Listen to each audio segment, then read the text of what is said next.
On this episode, we review our recent trip, which included stops at Universal's Mardi Gras, Disney's Flower and Garden Festival, and a stay at the Sheraton Vistana Resort. Today is March 10th, 2023. This is episode 546 of the Main Street Magic Podcast. Jeremy and Rhonda are more than a little fond of Disney World, so they made this podcast to share it all with you. Reports and resorts, top 10 lists of all sorts. Main Street Magic's bringing it home for you.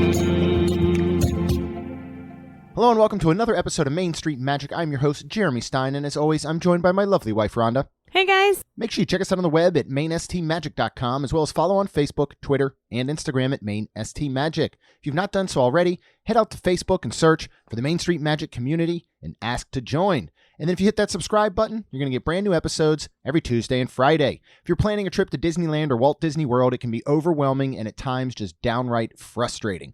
But don't worry, Mouse Dining removes the frustration of booking Disney dining reservations, alerting you when they spot availability for your desired restaurant, date, meal, and time. Visit msmfriends.com to use this free service.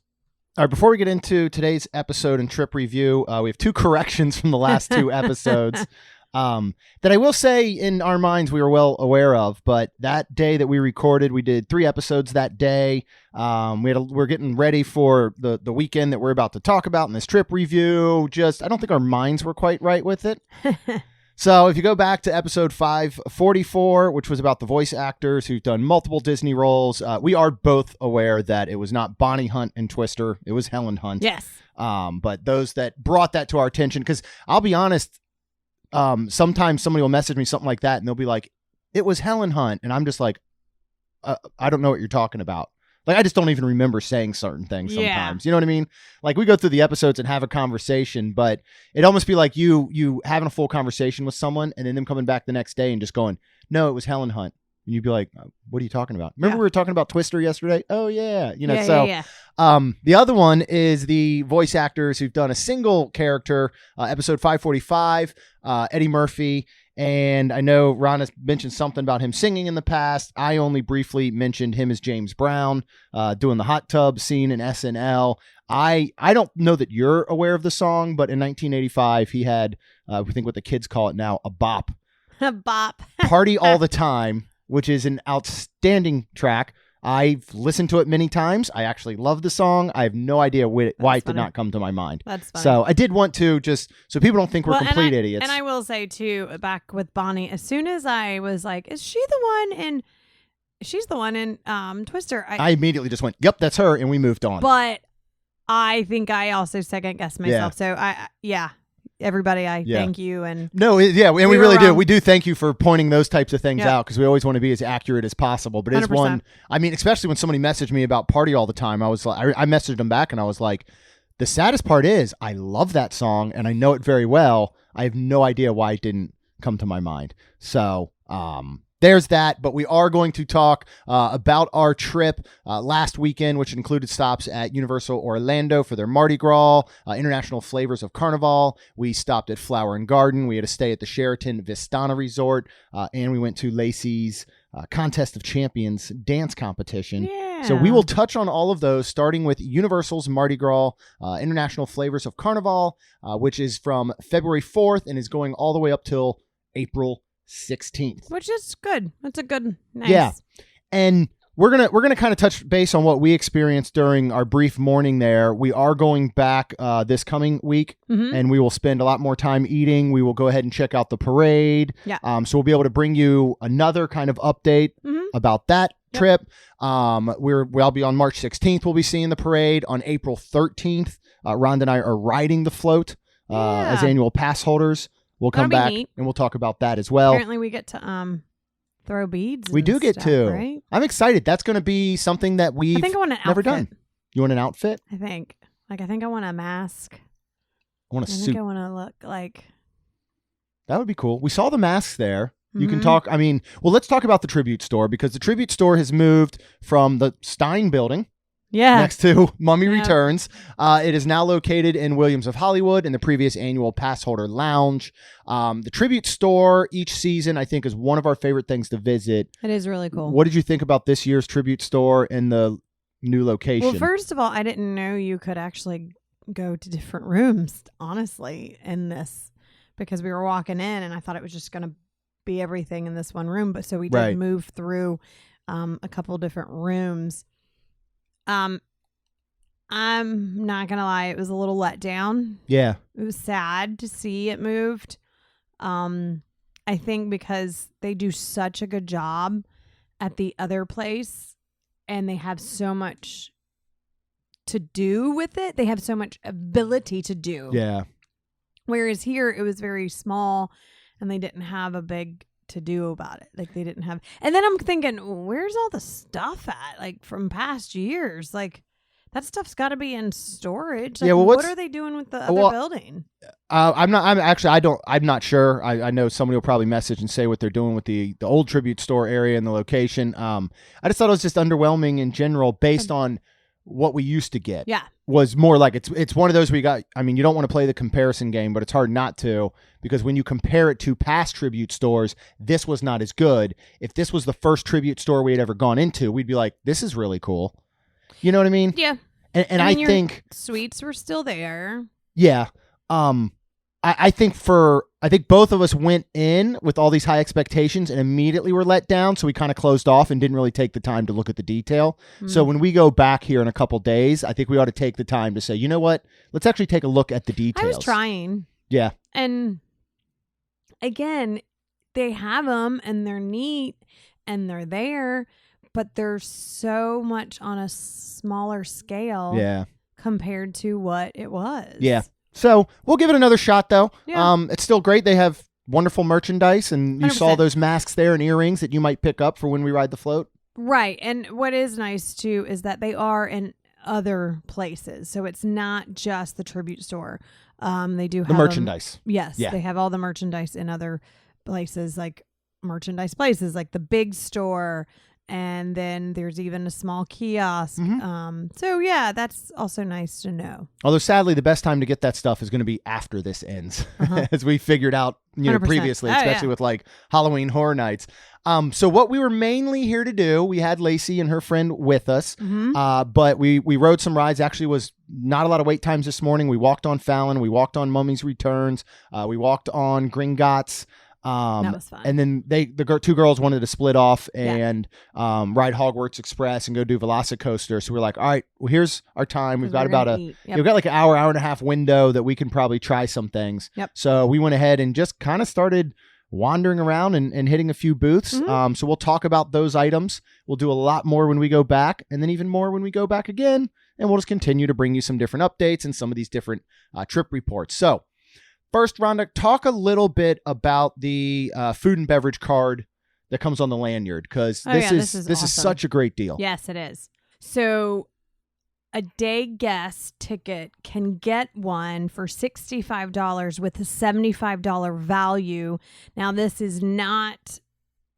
You don't need to use it just in that day. If you get another day ticket someday, you can use that when you come back. It doesn't expire. It doesn't expire, correct. Which is awesome. And it's good for most food and beverage all throughout Universal Orlando Resort. Right. So it doesn't just have to be the food booths. You know, when your kid is hankering for a pretzel or a churro or something, you can go ahead and use it towards that as well. Yeah. What is the outstanding pass holder deal, though? Oh, this is amazing. We picked one of these up right away. Absolutely. Annual pass holders, you only pay $120 and you get $150. And again, you know, there's no limit and there's no expiration. So if you've got quite a bit of money and you want to get that a couple of times, you sure can. We did that in the past years. I mean, we've blown through one in a day. I got to look at how much we have left on this one. We didn't need a ton, so I think we probably have a good chunk of change on the one we got, probably a good $100. And then we'll take that back when we go Thursday. Yes. If there's money after that, we'll take it back when we go April 13th. So, and the other great thing about this is that as a pass holder, you go to the food booths and you can still use your pass holder discount. Yes. That's really cool.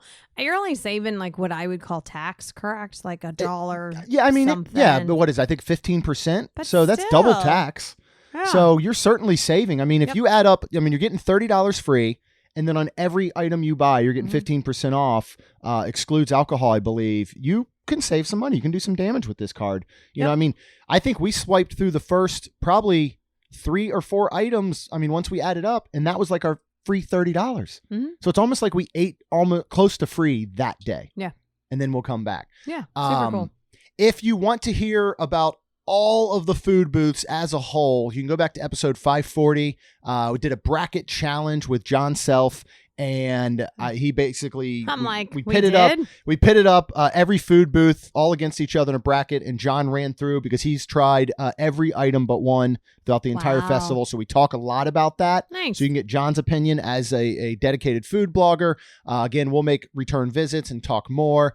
Also, thank you to John and piratesandprincesses.net, because I had to pull pricing from there. Universal does not list pricing on their website, but we want to let you know what things are costing. Oh, wow. So first, let's start with the first item we had over in Spain, which was the Spanish bocadillo. And what is on that, Rhonda, and how much does that cost? That is $8.49, and it is Serrano ham and drunken goat cheese with parsley sauce on a gently pressed baguette. How'd you like this? This was fantastic. Yeah. Like, I feel like I hate that we started out with it, because it was the best item of the day? best item of the day. And here's what's fun. Like, we can go back and be like, okay, let's get one each, because, we're going to not eat too much more, or we're going to do this, or we're going to do that. So that's fun. Yeah, I loved it. That drunken goat cheese, it was super funny, because when we said something to Amy and Chuck, Amy was like, I love drunken goat cheese. I think that's the first time I've ever had it, but I love goat cheese, period. Yeah. And it was fantastic. Now Creamy, here's so my good. question with it. Do they make the cheese and then they get the cheese drunk, or do they get the goat drunk and then make the cheese? I don't know. Which I wonder where the drinking portion comes in. I love this. I've talked so much about the Spanish bocadillo over at Dahlia Lounge up in Gran Destino Tower. This is outstanding. This is, it's a good portion. The bread was perfect, crispy on the outside, soft on the inside. The levels and the flavors of the ham with the goat cheese, the sauce, all just outstanding. I loved it. And I'd be hard pressed. You get it?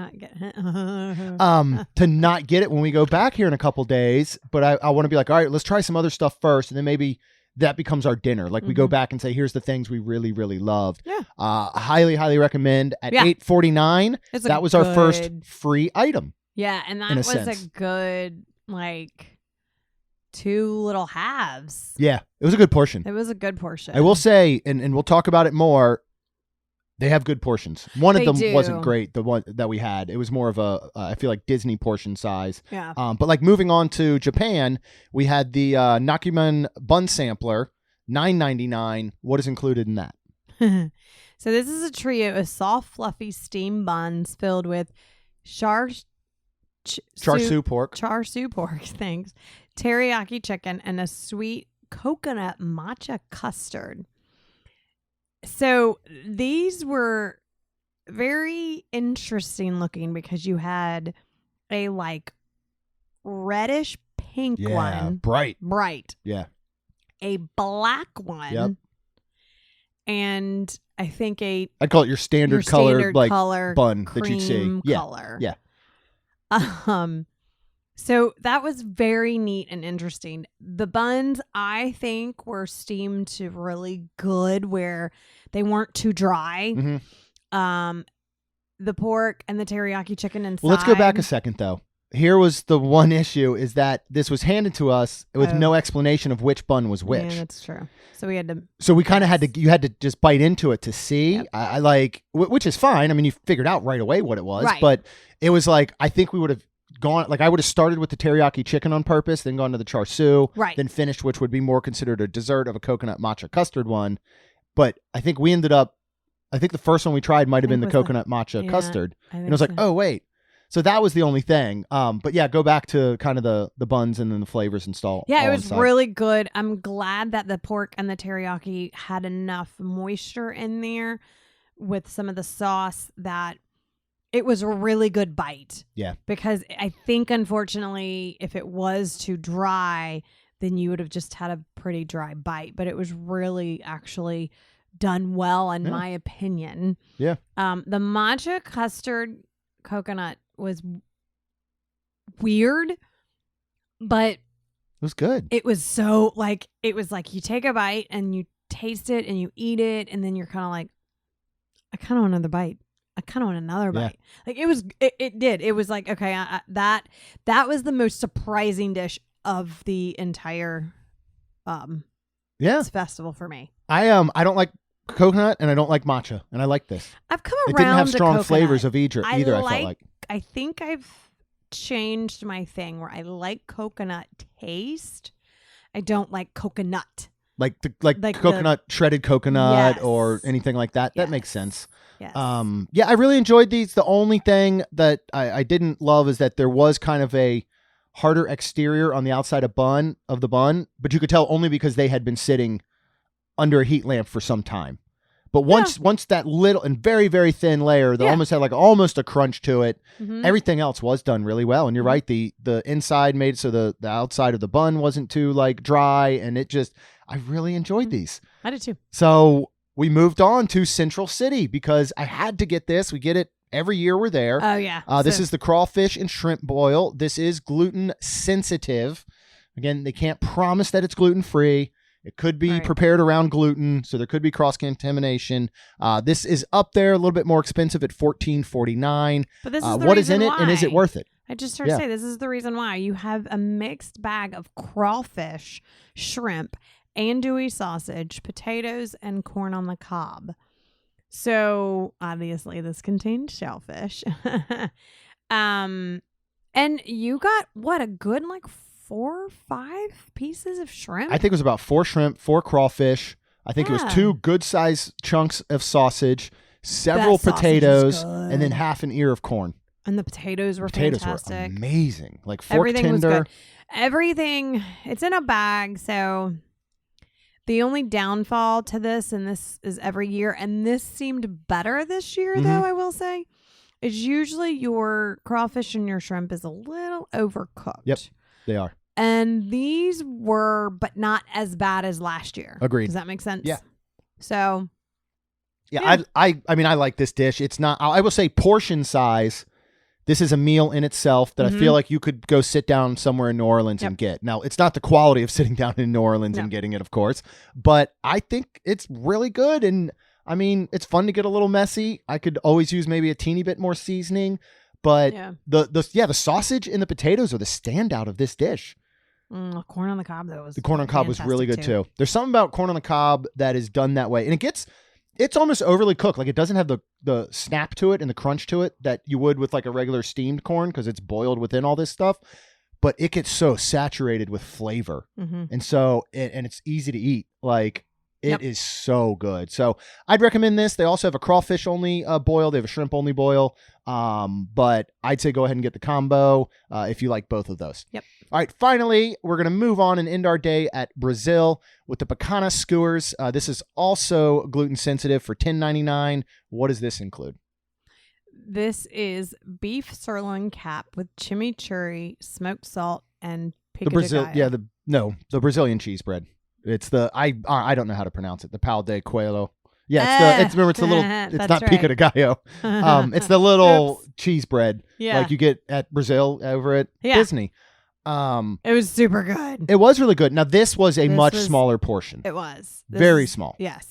But that's okay. We honestly were kind of full from everything else we had, and it wasn't that much. And going back to Central City, they also did have beignets. Oh, that's right. We did get the beignets. And we did get those. We did. There was we sure did. 4 of them, and they were small. I thought they were great. They had a lot of powdered sugar. Yeah. And I say great as far as in, I felt like they were kind of almost true to New Orleans more. I thought they were closer to the actual New Orleans style than Mickey beignets are. Correct. Even though I love the Mickey beignets, they're a different style. And these actually come in a little paper bag with all the sugar, so much powdered sugar that when you bite on it, it looks like LeBron James getting ready for a game and throwing chalk in the air. Yeah. Like, cause it just everywhere. So, good. Don't wear dark clothing or you really just eat it. Like you're put a napkin in your shirt and or like hunch over and try to save your clothing. But they were very good. But back to the sirloin, these skewers. I really enjoyed it. It had the first bite I got had too much fat. Okay. But then the secondary bite, actually, we took a little bit, like it needed a little bit of the fat. Yeah, it was Because the beef was cooked It was. well. It was. Like, not a medium or anything. It was actually cooked to a well temperature. So you almost needed a little bit of that fat to kind of offset the doneness of it. And then the chimichurri was outstanding. I loved the kind of thick cracked smoked salt. And then I think that this Brazilian cheese bread is better than what Disney's serving. Like you bit 100%. into this and it actually like cheese oozed out a little bit. Yeah, 100%. It was good. All that, yeah, it was. And now again, it was probably what, a $50 size. Yeah. If Yeah, that, like, like, yeah, it smaller was than a golf ball. Very small. Yep. But it was fantastic. We still need to get the frozen ones they sell at Publix. They sell the Brazilian cheese bread at Publix in a bag frozen. You just throw it in the oven, and we've never tried it. We ought to try that sometime. Maybe we'll do that tonight. I wonder if Costco has it. Oh, no, that would, yeah, because you'd have to buy, it would don't last care. you for the next 4 years. Well, hopefully it would be good. Well, but I hate to say it, but that's probably where Disney's getting theirs, is from Costco, based Oh. on sometimes the way that their dishes go. But we really enjoyed it. I know we didn't spend a lot of time there, and it was just a couple items that we tried. Yeah. But again, we'll be back, and we'll bring you more reviews. We have a lot of trips coming up and things like that. But next, we want to move on and talk about the Sheraton Vistana Resort Villas. Now, before we get into this, Chuck from Main Street Magic Travel can book this. It is a Yes. timeshare related, but it also has like cash rooms that anybody can book. These include villas. This is just off property. It is much more closer to SeaWorld. But yes. we hit zero traffic going to and from just Yeah. based on the times that we had to go. And I don't think we drove for longer than 15 minutes to get to Disney. Yeah, it really wasn't that bad. So it is not a bad location for correct. that. And I agree. who this is really, I immediately just think of Gary or anybody else coming from the UK Yeah. or overseas that Yep. tend to come for, 2 weeks. This is the type of place that you really want to look at booking because 100%. it has a full kitchen, dining area, Washer dryer. washer dryer. You have 1 and 2 bedroom suites, and we'll talk a little bit about those. Beautiful pool area that I'd say is up there. It reminded me a lot of Swan and Dolphins pool, of the design and layout with kind of the rock work Yeah. and like the little bit of waterfalls and stuff like that. Yeah. There's a volleyball net in the pool. Yep. There's plenty of seating around. There's a restaurant, bar and grills on site, several dining locations, a marketplace, courts, fitness center, everything you can think of this has. Yes. What did you think of the overall grounds and the location? Is this, because at first I was like, when we got there and we had come from Universal to there, and I was like, all right. And we literally drove behind SeaWorld. I was like, I don't know if I would pick this for Universal or Disney. This is perfect for SeaWorld. Right. I think you felt the same. How did you feel by the end? By the end, it was fine. And I'd book it for any of those 3 parks. I think so. Again, it was super funny because everybody from the team was staying here. Mhm. And I kind of got, when we tell you how much we paid, I kind of got like, we're literally just sleeping there. We really wouldn't be utilizing the kitchen and cooking and stuff like that. So I was like, why couldn't we stay at Disney? But it worked out really well, and Yeah. I enjoyed it and thought that it was fun. And And we spent a lot of time at the pool both evenings we were We did. there. We did. And hung out by the pool, and it was great. They got a huge hot tub. We got in the second night. Like, it was a wonderful, wonderful, beautiful property. I went ahead and just priced out. And again, this is just your rack rate on their website. Go through Chuck, go to mainstmagictravel.com, fill out a form, and you can specifically list this resort if you would like. He'll pull whatever pricing, because there are some different other deals based on, whatever you have. But I just went and pulled a weekend in July. Okay. Right. Middle of summer, July 14th, 16th. 1 bedroom, smaller villa, which includes 1 king bed and then a sofa bed in the living room, And I which is think what that's we a stayed queen in. sofa Well, bed. this one, queen sofa bed. yeah, Yeah, but the king bed is in the bedroom. correct. This was $183.20 a night. After taxes and fees for 2 nights is $412 all in. That's not Right? bad.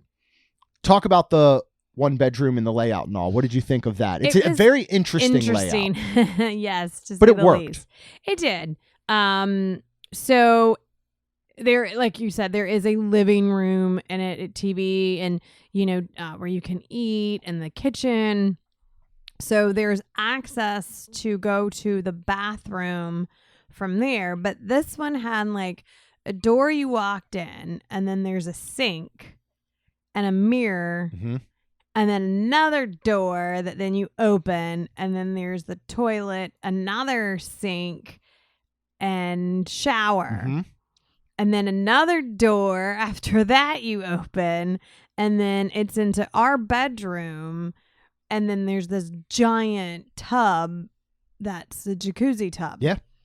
And then Another the sink. bed. And Oh, another and sink. another Yep. sink. That's right. And a mirror.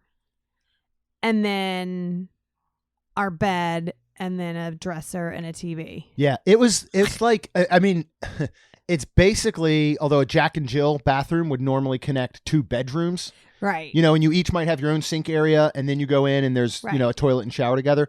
This was almost like, yeah, like a Jack and Jill bathroom on drugs. Like it was It was just weird. It was very strange, but Yeah. it worked really well Yeah. in the long run. It did. It would have been neat if that first area that you walked into with just the sink also had a toilet. I So agree. it would have been like, it basically was like 1.5 bath, and then you Yes. shared a communal, you know, shower area and Yes. stuff. That would have been a little bit better. Then walking out, there's a nice big slider with a huge screened in balcony, Yeah. table and chairs. And then there's also an entry from the master bedroom out to there. Yep. 2-bedroom villa, which bedroom 1 has a king bed. Bedroom 2 has 2 twins. Then you also have a sofa bed. You get your balcony, $227 a night for that weekend. A total of $511 is really, really impressive. Yeah. And Chuck and Allie of Main Street Magic Travel actually stayed here. You can go out, find them on TikTok, and they do a room tour of the 2-bedroom. Nice. So you can see exactly how that is.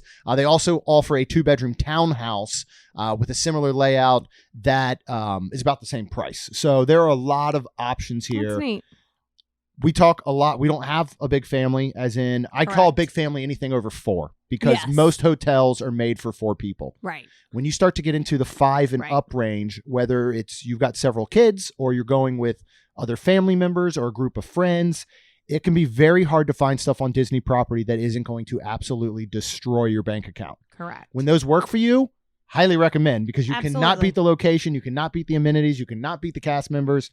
But when it doesn't, this is definitely on the radar now for us. You know, we're getting to a point where we're doing Universal just say a little bit more, and the girls want to bring friends. Correct. And we even talked to, when we go next Thursday, we got the 2-bedroom at Dockside. Mm-hmm. It'll be you and I, Kayla and Lacey, and then Tina and Cassie are going to come. Yep. So that works well. There's Yep. 3 beds, 2 people. It works well. We'll stay on property. Price was good.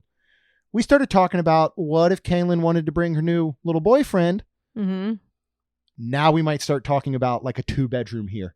Yeah. You know, the kids can have a room, adults can have a room, somebody can sleep on a couch, someone, like, you really start to get to that, and you're not getting to a level of these, insane suites on Universal or Disney property. Correct. All right.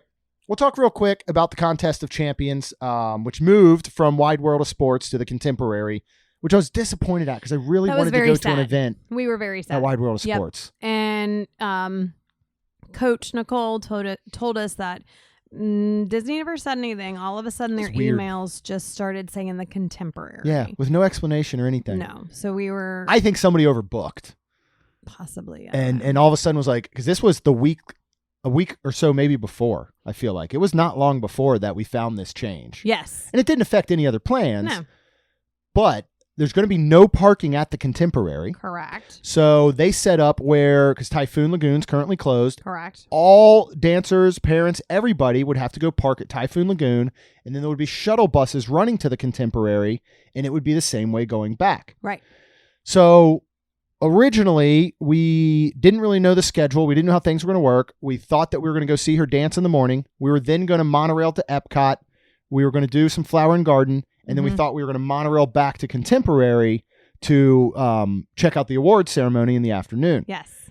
Because they had to move the location, they found out they did not have room for all these people. Correct. So first, our plan was to go park at TTC because we can do that for free as pass holders. Yes. And we'd go ahead and monorail over. Right. We'd be at Contemporary. We'd do the same thing back, and then we'd go to Epcot, like whatever we needed to do. Right. And you woke up that morning, had a bright idea of... Look at me. I know. Well, I was like, well, actually, let's go back to saying that there wasn't enough room. So they said that basically once your dancer is done dancing, Get out. get out in the nicest way. Yeah. Almost like a Jungle Cruise Yeah. thing. I will say, though, this was done really, really well. This was set up so well. I don't think anybody would have ever known it was changed. I don't think anybody would have known there wasn't enough room because they literally had such a good job of saying, here's the team that's up next. Here's the team that's on deck. And then they allotted the first 3 rows for the spectators of those teams. So they basically said, all right, so-and-so high school is up. Spectators, get your first 3 rows. As soon as you're done watching them, we ask that you please exit to other seating areas or the building. Whoever's on deck, you can get in those rows. So we always had a front row seat, which in the whole stage setup and everything, I mean, it was like straight out of watching a movie. It was neat. It was a dance super movie. Neat. Yeah. It was really well done. They set up tables all outside the convention center undercover. They brought in food trucks, for dining and stuff like that. So very well done. Very well. Let's get back to our parking and travel situation. Yeah. So because of that, I was like, well, we don't need to park at TTC. So I was like, well, if we're going to go to Flower and Garden, why don't we park at Epcot? So he's like, oh, yeah, let's do that. So we do. So we go, actually, we are able to get in.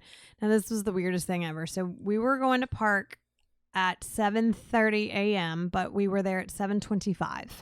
Yeah. They had like 3 green lights going into Epcot. We get up there and we're like, pass holder. And she's like, yeah, we're not open. So it's going to open in 5 minutes. So go all the way around. So she shows me where to go and basically back around. And I was like, okay.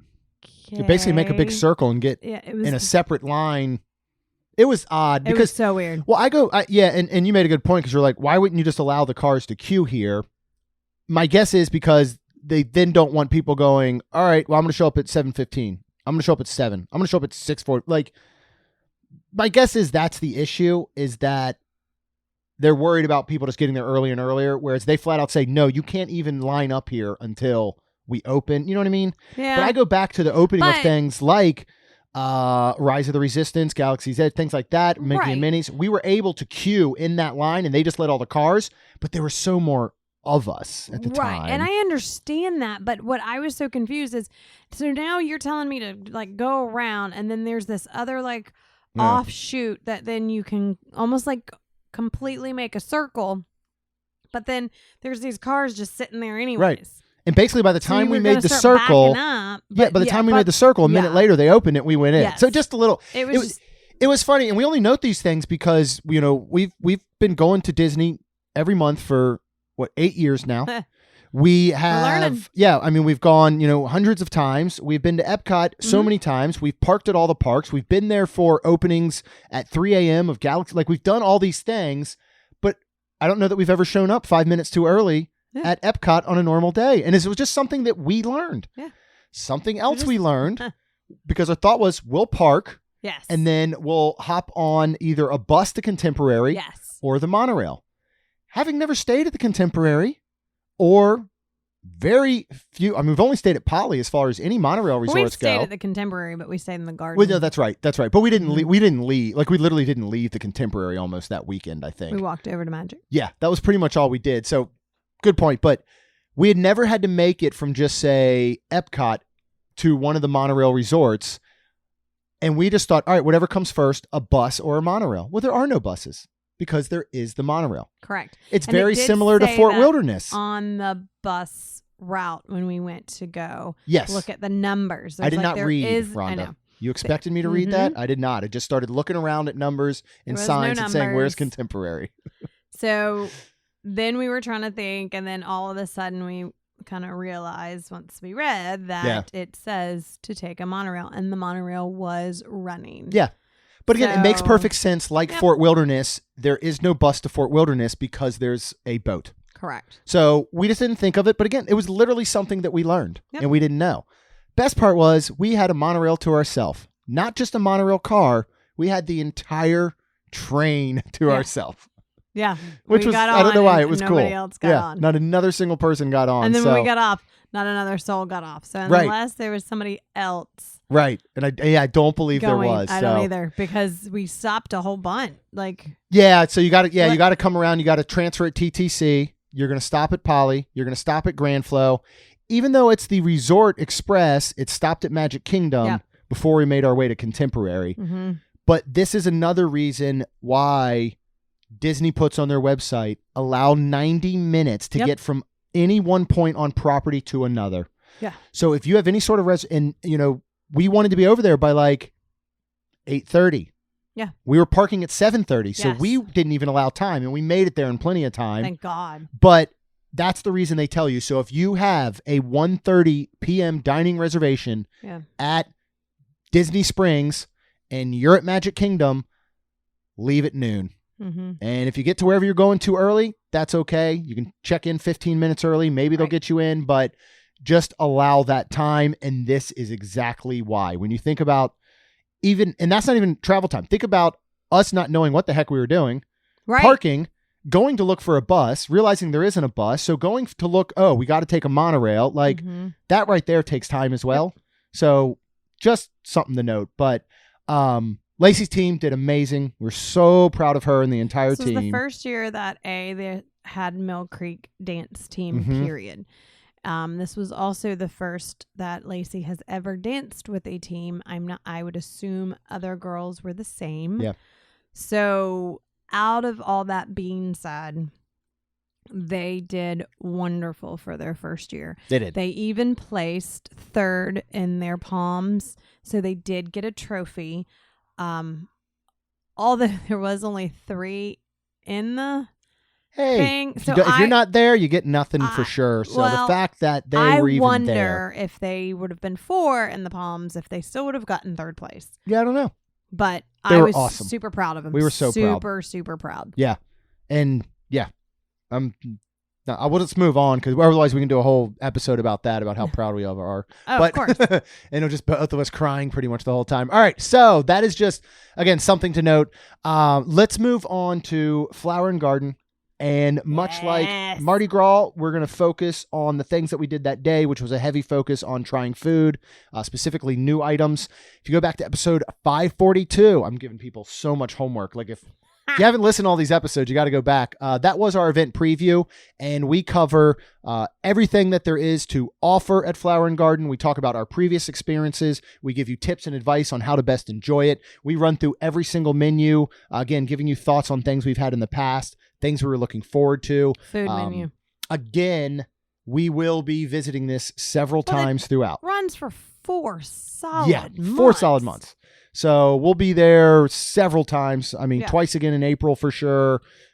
Probably, I'm sure, in May and June and all the way up till the end. And we'll do the same thing. We'll just kind of give you updates, but you can really get a full overview when you go to episode 542. Shout out to Chuck, Allie, Alex, Rachel, Lucy, Caleb, Ashley, Karen, and Zoe. Who we got to all see, and a lot of them helped us eat food, or we helped eat their food, got opinions from them. So huge help. One thing, talk about as soon as you enter, what is the topiary that is new this year and welcomes you into Epcot, and what did you think? They are the Encanto topiaries. And what did you think? I mean, blew my mind. They were beautiful. Incredible. Very awesome. There seems to be something slightly different with the characters this year in the topiaries. As far as it comes to hands and faces, they did not seem like they were using any sort of flower or... Like in the past, I feel like it was a wired structure covered in moss. In this, I didn't touch them because you're not supposed to, but... Unless it was just done that well, it seemed more like it was a solid, molded, possibly plastic or printed piece, if that makes sense. Yeah. So they look much more realistic, to be honest. Yeah, absolutely. And if anything, maybe sprayed on. Like that could be it. Spray on. Yeah. Like, because it looked textured for sure. Yes, very textured. But it was green. Yeah. Because even like, I felt like we were closer to, what was it, Woody and Bo Peep. And I was really looking at Woody, and I'm like, it looks just like it's like something like sprayed on or something. So, but they're all beautiful. Beautiful, amazing, love it. We did not do the scavenger hunt, but we did get to look at what the prizes are, and we will be getting possibly all of them. What are the prizes this year? You have Plates 8 to choose from. And cups. Yeah. And they are all, yes, I repeat, all microwave and dishwasher safe. Disney can't even do that with their mugs anymore I that they know. sell to you for $24.99. I know. So I was shocked. Yes. There I was was shocked and happy. Well, we had a set of Spike. We had a set Snow of White. Orange Bird, Snow White, and can you remember who the fourth one was? I think Figment. Figment. Because I was like, I might want all three, which is Yeah. Spike, Orange Bird, and Snow White. It's a beautiful Snow White. Yeah. Very, I don't know how to explain it. Classic, I felt like, kind of. Not as classic. I Oh, really? think. Thought it was more modern? Maybe. No. I wasn't really looking at that one. It was a weird fit. I liked it. Yeah, I but mean, you have it like is. you have like seen the ears out mascots. with the Snow White ears with I don't believe I have. flowers. I'm like, what? Oh, What are okay. those things called? No, Flowers. I. They're very, very pretty. Cool. So that's what the plate kind of. If you've seen those, because I think it's got Snow White on them. I'm trying to remember. But yes, if you see that, that is very similar to the like what you expect from the plate. Nice. I'll And be the cup. honest. I have zero cares about Snow White. Yeah, I know. I none of it Mm-hmm. interests me whatsoever. Mm. I like Seven Dwarfs Mine Train, but it has nothing to do with the fact that it involves Snow White and the Seven Dwarfs. Yeah, but that so each of those sets, it's Yeah. a set, but they're separately. So you technically would have to yeah. buy 8 total Yes. scavenger hunts to get all Yeah. 8 items. But if you wanted a set of just Orange Bird, which who doesn't, you would have to buy 2 separate hunts, trade one in for a plate, one in for a cup. So Correct. we'll do a couple of those, I'm sure. All right, so we tried 21 different items between food and drink, That's amazing. and we will go ahead and run through those now. Where are we starting, Rhonda, and what did we have? We were starting at the Honey Bistro, hosted by National Honey Board. Be nice to bees, Rhonda. Yes. Were you nice to bees? Yes. Good. I didn't see too many, I think, because it was early. Yeah. I think they will start coming out here soon. We got one more cold for sure that Yeah, I front know. coming in next week. Next week, and usually you always get a really cold one right before Easter. So we'll see, but they will be around. How does the weather know when Easter is to do that? Because know. I can't It figure always out when does. Easter is I know. every year. I know. But anyways, we're starting there, and yes, I am gonna get my Be Nice to Bees tank. Where's that available? Oh, at MainStreetShirts.com. Good job. Completely unplanned, if you couldn't tell. No, it really was on my part. Sorry. Because usually, like, we'll make them and I'll wear them. Right. But we can't make this one because No, because it's like full color. It's It was super drawn and cool. designed by Kaylin, our Yep. 15-year-old. She drew Spike and helped me with the lettering and layout and Yep. everything. So, super cool. yeah. So we actually Yeah. have to get our own. We got to buy our I own. know. Yes, we Which I do have want to buy our my own tank. merchandise. Yes, we will we get do. them before we head back in April, Yes. for sure. Okay, good. We'll get those ordered. All right. What did we have? Anniversary. Thank you. Yeah. Chicken and waffles. Super excited for this. It was crispy honey brine chicken and hot honey sweet cornbread waffle and whipped honey butter and a spicy honey, like all honeys. Yeah, all the honeys. I know. We talked about this during the preview. They really are playing on the honey. This is $6.75 and it's new, and this was fantastic. Like, I know. would get this again and eat it by myself. Yeah. When we were doing the notes, we went through the book and did them in the order of the book. I almost wish we would have saved this for last because I think this was the best dish of the day, Oh, okay. in my personal opinion. Yeah. So I feel like we're just giving you the best at first. Now, everybody else, Rachel highly recommended it. Yeah. This is this amazing cornbread waffle with Oh, yeah. corn in it, corn Mhm. kernels in it. Yeah. Perfectly fried chunk of chicken on top. Oh, yeah. It's a good portion. You got the hot honey. The butter is going to melt as you take it away from there. Yeah, try to take a picture quicker Yes. if you're going to take a picture because it's very Instagram worthy in my opinion. Very. Now, the one thing is, and this is the interesting part, is that the waffle falls apart very much. It didn't hold together great, so which is fine. You're just kind of scooping up bits of the waffle and getting your piece of chicken. So It still good. tastes great. We later overheard a cast member some friends came to see him saying that they had currently shut down the chicken and waffles for a bit because they were having such issues with the batter Mm-hmm. that it wasn't holding together, that they were looking at reinventing the batter and whatever they had to do to probably make this hold together better, which in my fear, and we'll test it again, Yep, we will. is that it'll make it denser. Yeah.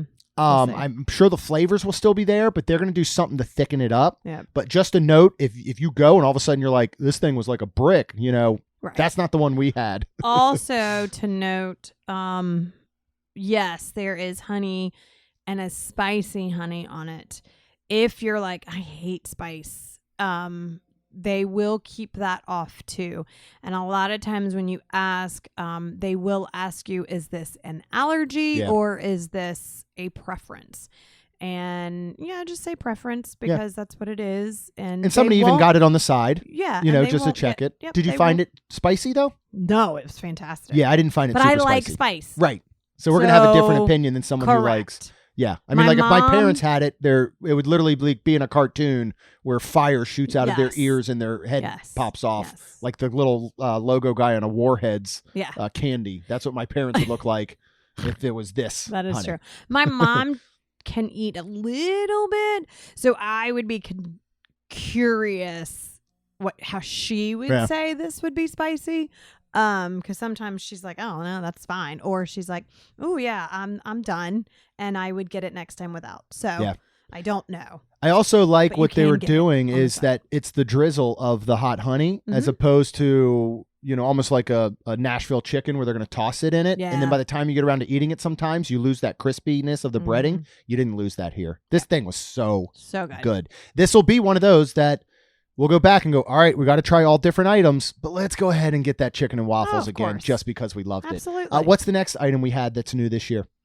The pollinator flatbread with honey whipped mascarpone, honey caramelized onions, blueberry Gastrique. Yep, prosciutto, honey whipped goat cheese, arugula, honey vinaigrette, and bee pollen for $6.25. This was new. So again, we're all eating this, and which was great, but it was good. I probably should have eaten more, but I was just trying to get everybody to let them have it. I'd like to do this again. Yeah, I really enjoyed it. I had a piece where I think I liked it more than I thought I did. Does that make sense? Like I think I really wanted more. I think I want to do this again. Like, does that make sense? So no, it totally does. So I would totally recommend this. I think Honey Bistro is the standout booth, and it pretty much is year after year. We're not going to talk about the cheesecake, which I've said is probably we've gotten it before, but it's one of the best desserts out of any festival. But this flatbread, I do think for me the prosciutto got lost, but that was okay because the combination of the goat cheese and the mascarpone and the blueberries was so good together. Like whole blueberries sitting on top, fresh blueberries. I think I had a good prosciutto piece. Did you? Okay, I might have just missed some on my piece, but the dough is really well done. It's a good flatbread. It's thin. It's crispy. I loved it. I will get this again for you so you can have more. Thanks, honey. You're very, very welcome. We did get, though, the honey peach cobbler freeze with blueberry vodka and streusel for $12.50. And this was so when I first tasted it, I think the blueberry vodka was up on top. And when I took a sip, I felt like I took a shot of blueberry vodka. And I was like, oh. But then when I really mixed it up, it was fantastic. So I'm going to say, if you're going to get this, first mix it really well, and then it's fantastic. I would recommend that with any of the beverages that have a non-alcoholic option, because that's what they're doing. They're pouring the non-alcohol option. They're basically putting a floater on top. Yeah. As opposed to if you get something a lot of times that is only an alcoholic option, it's pre-mixed and it's coming right out of a machine together with the alcohol. So I would always stir these up. This tastes like a honey peach cobbler with blueberries that has been put in a blender with some ice cream and blended. So good. And it is really, really good. Really good. Why did we get it though? Because it's not new this year. I think we just liked it so much last year and we were ready for something cold and refreshing. But I also don't remember it. I don't either. So maybe it was new to us. That's why we did it. Okay.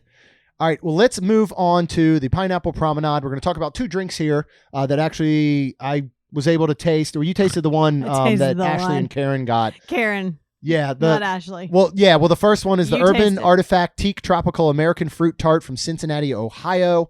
And then we have a Florida Orange Groves Winery Sparkling Pineapple Wine from St. Petersburg, That's Florida. the one I tried. Yeah, I'll talk first about the beer, the Fruit Tart. It is like a sour beer. Yeah. I don't really drink beer anymore, but I do still enjoy it. And this was a good one. And Yeah, she Ashley liked enjoyed it as Mhm. well. She Talk offered about- me a taste, but I didn't want it. but you were just, you really, I don't think have had a sip of any beer in 3-4 years Yeah. probably. So Yeah. why start now, right? Yeah. But talk about the pineapple sparkling wine. What did you think of that? Well, I don't drink wine anymore either, and I don't like bubbles anymore. Like, I don't drink soda. I barely, like, I just don't. It was funny because I tasted it, and I don't know, I didn't like it. Like, I'm glad I didn't get it, but that one sip was like, yeah, that's good for me. That was good for you. I think Karen kind of felt the same way. But I actually enjoyed it. you did. It was super sweet. Yeah. Really, Maybe really that's sweet. what it was. Too sweet. For me, it tasted like something you would make a mimosa with and have one during a brunch and you're done. Or even just this on its own, you'd have one with like brunch and you're done. It almost tasted like an after dinner drink because of the sweetness, like in replace of a dessert. Yeah. I didn't think it was overly citrusy pineapple-y, or acidic or I did. anything. Well, But I liked it. I thought it was refreshing, but I think it would be good Good. mixed with something. yeah. So just a note, like even pineapple and cranberry, like that with cranberry juice might be good for like a pineapple, Yeah, that might hibiscus or mimosa or whatever they Right. call them. Right, No, what do they right. call them? Poinsettia. Poinsettia. Yeah, that's right. That might though, like if you put some cranberry in it, that might be good to like Yeah. cut some of that Agreed. sweet pineapple. And you guys are not wrong about not liking it. I just some reason happened to like it okay. And Yeah. I ended up finishing it because you guys couldn't. That's funny. All right, let's move on to Trowel and Trellis, hosted by Impossible Foods. What did we get here, unfortunately, Rhonda? I didn't think it was that bad. Impossible lumpia with Thai sweet chili sauce.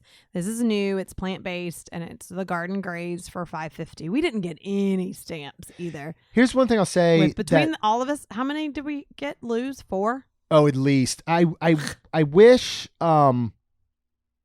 wish that they would maybe I don't know what's the best way to do it. You could have the cast members, I guess, ask if they know that you got one of those. They could ask, "Would you like a stamp?" And we've had many that do. I just tried to say we have almost like with had- pass holder discount. Yeah. You know, like I appreciate. We're always ready with the pass holder discount because we're just so accustomed to it. But I appreciate Right. it when a cast member says, Any discounts? any discounts. Yep. So I wish they could do that here, but also these people are these cast members are going through Yeah. person after person after person after person. Like, so I Mm. totally get that they're not. I, as a consumer, should know, hey, I'm getting the Impossible Lumpia. It's part of Garden Graze. I'm trying to complete the Garden Graze. Therefore, let me ask for a stamp. Right. We got halfway through and I was like, we forgot to ask for any stamps. Yep. So we'll just do it next time. Be fun. Yeah. Why don't you talk about it? Because I'm going to have a good ending Okay. on it. Well, I mean, again, I talked about in the preview episode and before, Feli, Yeah. who was the sweet little Filipino lady that used to make these when I worked back at the credit union. She'd make these for special occasions. She'd make lumpia, and it would have the little bit of like, cabbage and ground beef, I think, or something in it, or carrots and stuff in it. And she'd fry them right up there in the break room, Yep. and they were so crispy on the outside and like tender and meaty on the inside, and they needed nothing.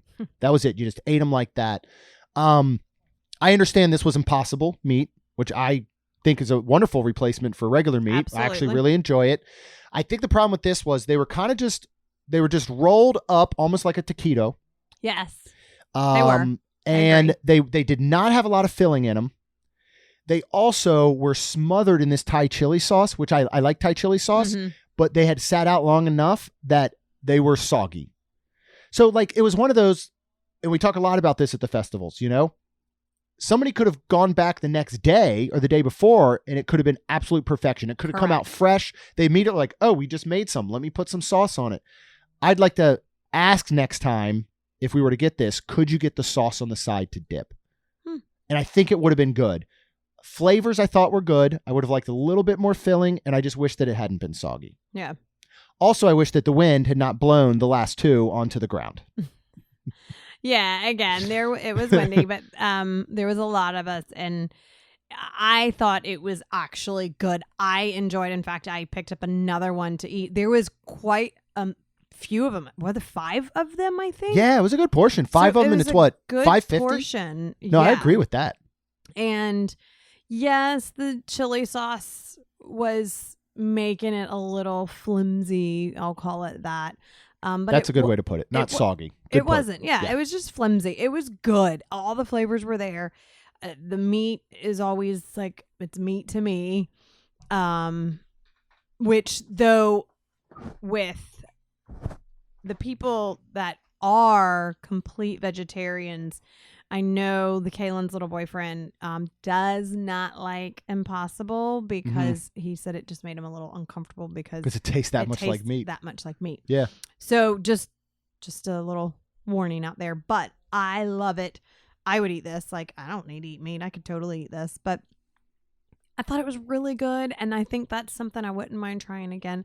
Like I'd give it another shot for sure. Exactly. Well, and we just talked about there being 5 of them. I think it's a perfect one to go, oh, there's 5 of us. Yep. Let's get one of these ordered and each have one. Yep. And that's a little bit of a snack because that's where we said, our big thing is caring is sharing. We had a lot of people to share with because when you look at how many dishes we did in almost close to the same amount of time at Universal, right? We did 4. Mm-hmm. Here, and I don't know how many are food compared to drink, but we did probably, if you take out the drink, close to 16 dishes because we had help. We didn't have to eat a whole thing, and which was nice. We're not the types because we're spending our hard-earned money. We would love to just go to a booth and say, we'll take one of everything, take one bite, and throw the rest in the garbage. But we can't afford to do that. No. So we're going to finish it if we can finish it. Yep. And we'll just go back multiple times or we'll go with multiple people. All right, let's move on to the refreshment port, which is right there. And we went ahead and got all this at the same time. First of all, let's talk about their traditional poutine that Alex had for $7.50. Yeah. It is poutine and it's good poutine. Yep. All right, let's talk about what is not good poutine. It Shrimp scampi poutine with cheese curds, lemon garlic cheese fondue, spinach, and artichoke is new for $10.50. I'll just say my piece first. It wasn't bad. I just don't think it was. In theory, in theory, it was good. I just don't think they pulled it off. I thought it was just kind of a mess. I think they were trying to do a shrimp scampi. But you're right. I think the flavors were good, but it didn't remind me of shrimp scampi. Yeah. So it was really missing that, like, a garlic flavor and more butter. Yep. And I don't know that the artichokes and the spinach were necessary. They weren't, but it was good. Yeah. That's where I think I liked that. And then, you had little shrimps in there. Which is fine. I mean, you're going to expect that from here. But fries are always perfect. Yeah. They're always great. They are. But the cheese fondue kind of like made those fries a little soggy, a little flimsy, just like your lumpia. A little more soggy when I was eating. But they tried. Yeah, they tried. I just didn't think it pulled it off. Like, I think this would have been better. Take the fries, take some grilled or steamed shrimp, put them on top, then put cheese curds on top, then take like a scampi, buttery, garlicky sauce and drizzle that on top. And it almost needed to be simpler. And that's what I'm saying. The spinach and artichokes were good, but I don't think they were needed. I think it took away from the rest of the dish. So, all right, let's move on to Fleur de Lis in France. We'll start with the croissant with goat cheese, herbs, and roasted garlic for $6.75. You tried this, right? Lucy got it because she loves this every year. Oh, yeah. I did not try it. How is it? Talk about that. Oh, good. That croissant was fantastic. Was the goat drunk? I don't think so. Okay. This is regular goat cheese. Really good goat cheese and herbs and the garlic.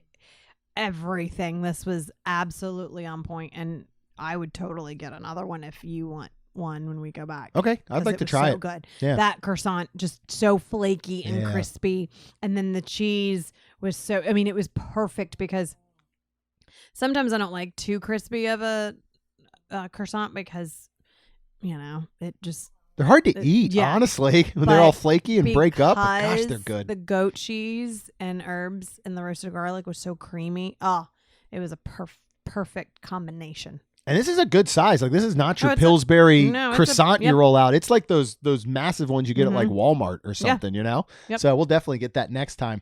Next was the gnocchi, which is a braised beef, rosemary, tomato, and a gnocchi. This is new for $7.55.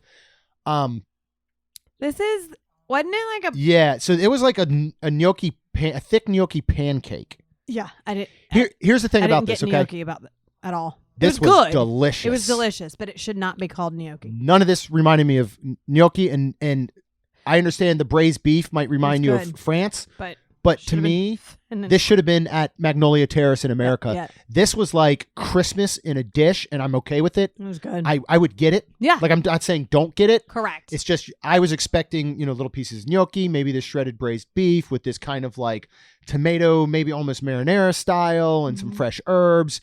And it wasn't that, but it was delicious. It was much more, to me, a mashed potato pancake, which I understand gnocchi's made of potatoes. I get that.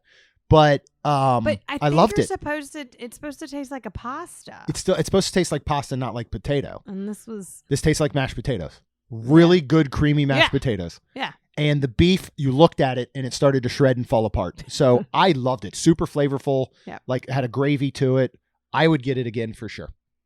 Who got the sparkling wine? I think Chuck got that, and I had a sip. It was similar to, this is new for $9, similar to kind of that pineapple wine. This has that sweetness and a little bit of that pear flavor. More of a dessert wine, for me, something you'd have at brunch and maybe cut it with something to make like a mimosa. All right, let's move on to what I will say is another standout of the year. It usually is Magnolia Terrace in America. And what are we starting off with? A muffalata panini with ham, salami, mortadella, provolone, and Swiss with olive salad. And I'm going to preface it on it. Yeah. Because that's what a muffalata is. I feel like the one at Mardi Gras at Universal had it. No, muffalata has olive salad on it. It is built into the sandwich. Okay, well, anyways, it was there. And it's new. For $6. Yeah. It was good. I absolutely loved it. Yeah. And I don't like olives. I sure don't like olive salad. But to me, this doesn't pack a lot of olive flavor. Yeah. It packs the saltiness Yep. that's really good in a sandwich like this. And much like the bocadillo, the bread was perfect, had a nice crust on the outside. It was soft and tender on the inside of the bread. It was layered well with the flavors. Sometimes you can get something like this and the bread is overpowering and you don't get enough of the meat and cheese, or the meat and cheese is overpowering. You don't get enough bread and all. And I thought this was perfectly balanced. I really enjoyed this.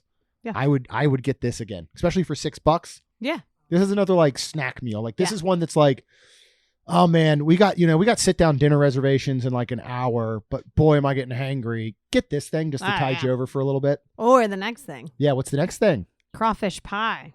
New for $6.75. This was super cute, and a little cup with it looked like a better than Pillsbury, grand on top. Like a flaky biscuit. It was so pretty, and it looked good, and it tasted really good.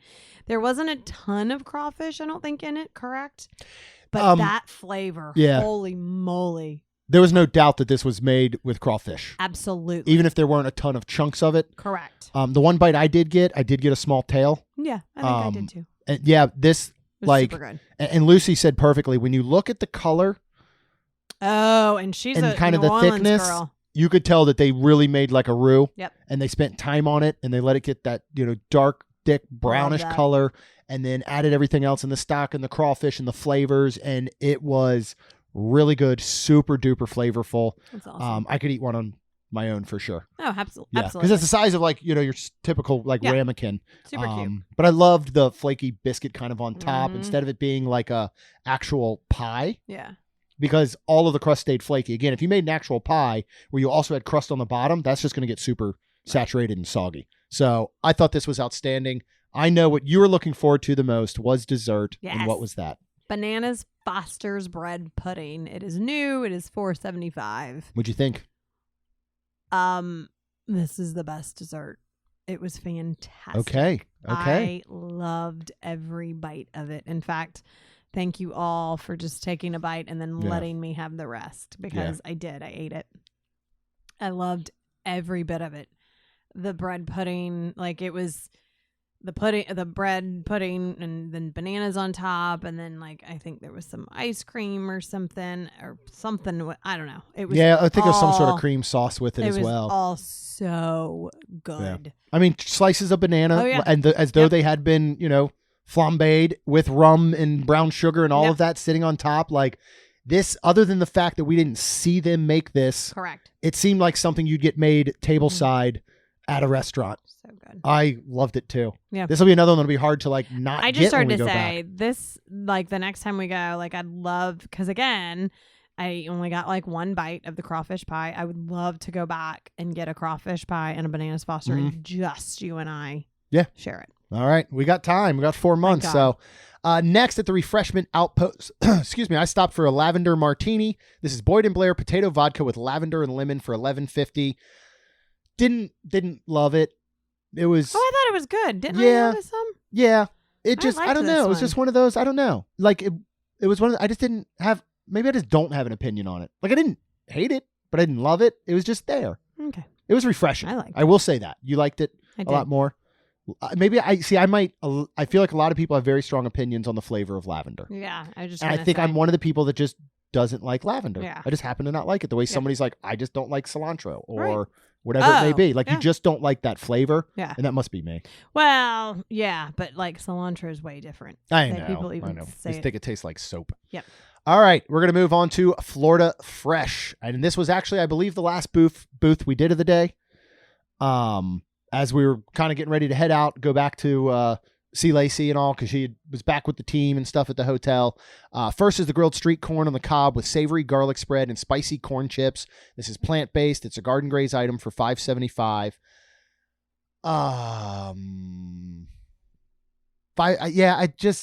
It's not bad. It's $5.75 for an ear of corn. They're putting the savory garlic spread on it, which is fine. Then they're literally rolling it in crushed like spicy Fritos. My only bigger problem, and it's not bad, but it's $5.75 for an ear of corn. Right. I don't think that they're literally grilling them right in front of you. I like the flavor of a little bit of char on your corn on the cob. Here's my biggest problem with this, and it's okay. They wrap the stalk in tinfoil, which they need to, right? So you have your handle, as we've talked about. Corn has this wonderful built-in handle. And they're going to wrap it after it's cooked. It's going to help you hold it, whatever. But then they also wrap the tinfoil about a third up the stalk so that the bottom third of the corn, not the stalk, about a third up on the corn so that you get zero flavor on there. Yeah. And then another thing, I witnessed 2 or 3 people in front of me, and the poor cast members, they're doing everything they can. Like, you can only get so many of these chips to stick to the garlic spread, right? And both people in front of me were like, can you put more chips on it? And they're like, it's just the way it holds. Like, it's hot out here. It's melting. We really can't. I'm so sorry. Wow. And I'm just like, just take your thing and eat it.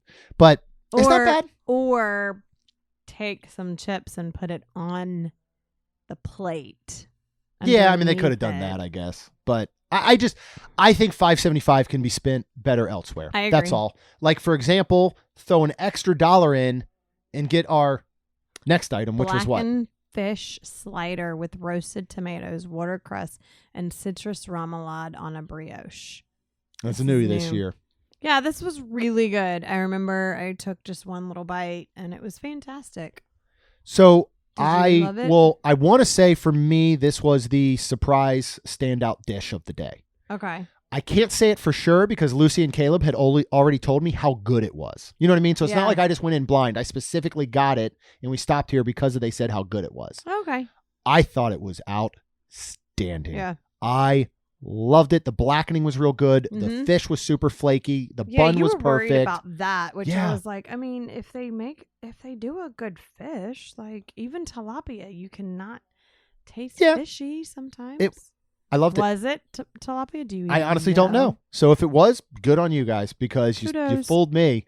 I thought it was. This is one of those dishes where if somebody says, "I don't really like fish," or I kind of like fish, but it needs to be done this way.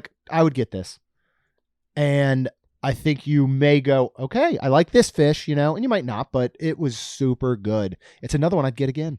Nice. I loved it, and Awesome. I next time will not share. Okay. All right, let's move on to the Citrus Blossom. This is inside of the Odyssey, which they have been killing it with the setup inside of the Odyssey for all these festivals. I'm so glad that they are still making use of this wonderful space, and they're always putting a food kitchen in there. They're setting up tons of tables where you can get out of the heat. You can relax. There's going to be merchandise or artwork, or in this case, flowers, things to buy, like a stage. There's projections on the wall. It's awesome. What do we get here? We got the orange sesame tempura with orange chili sauce. Shrimp.